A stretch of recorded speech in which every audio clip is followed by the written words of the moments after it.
Finally, just before we get drenched here by this downpour that's moving in, I think we brought the weather with us from Glasgow.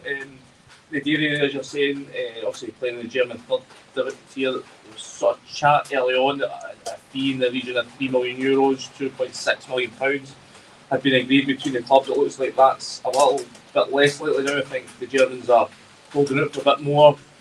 Again, it's one of these difficult ones. You've not watched it again every week. You're looking at YouTube clips.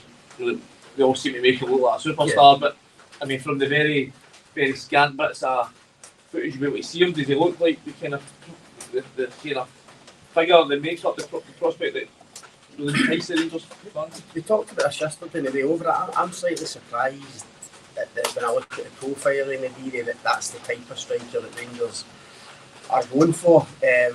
I thought in my head, especially listening to Danny Rowe the other week talking about maybe getting an attacker and who can play across all three forward positions. He doesn't look that type to me. He looks like a proper centre forward again, like a Shermiti or a Majovski. I don't know all his attributes, just watching the clips I've seen him. So I'm slightly surprised that, as I say, that's the type of profile they're looking at. But again, he's a young player, 22, they're kind of plucking him, if you like, for the third tier. They clearly feel he's a guy they could get in for the price tag you kind of mentioned, who he can develop and again maybe sell on. It kind of fits the model in that sense. But in terms of getting him out, for what we're kind of been told, I don't even think it's maybe Rostock might be looking for a bit more money, but I think it's more to do with them trying to get the placement in before the end of the window.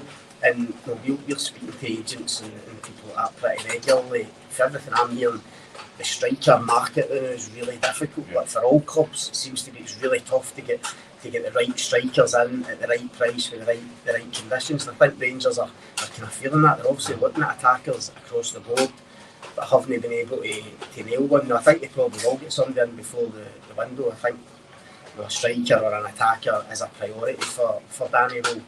Whether it will be Naderi or no, we're not sure. It might depend on Hansa Rostock getting someone in. But it's interesting, as I say, just with the profile. I thought they'd maybe go for more kind of a live wire, like a Masfinisi who can go either side as well as going through the middle. So it's interesting to see how it develops.